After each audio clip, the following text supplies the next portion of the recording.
Okay. May nga po mga ma'am, mga sir. Diri na po ta. Pag-share na po ta og pagpagamay sa tiyan. Niagi ang atong i-share pangpa dako ko sa braso o dibdib. Karon mga ma'am, mga sir, ang ato na pong gamiton is pangpagamay sa tiyan. So ani lang atong himon. Okay, ipit lang nato diri. Tapos gunita diri. Tapos hinahinay og higda. Hinahinay lang, di lang biglaon. So ani ha, mga ma'am, mga sir. Hinahinay lang. Start na ta mga ma'am, mga sir.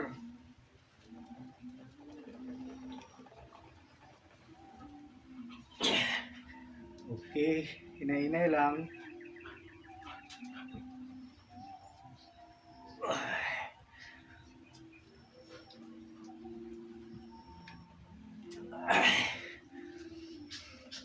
Totoo pala pag first time mo dito, masakit. Masakit. Murag binaton diri atong bandang puson, atong bilbil ba. Murag binaton maayo. Pero kung masanay na ka, kanunay na nimo gigamit, wala na sakit. Say tuloy-tuloy lang ta. 1 2 3 4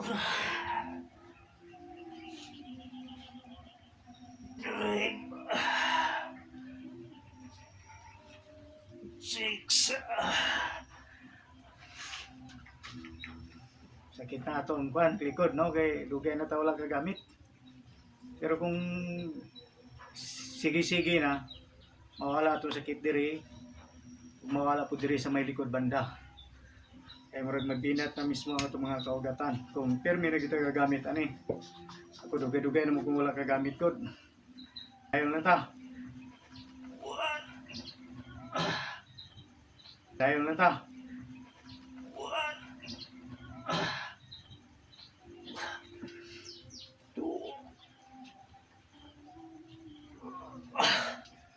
3.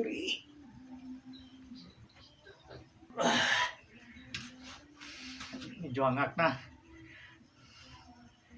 Dapat yun pirmi na siya gamiton para mawala ang kuan sakit sa likod o sa atong puson. Diri ang bada ang puson, sakit. Binaton yun siya mayo. Okay, maraming salamat mga viewers. Naghatag na po ito, nag-share na po ito tips para lang sa mga wala pa kay balo, katong interesado lang. Mga ma'am, mga sir, salamat. God bless.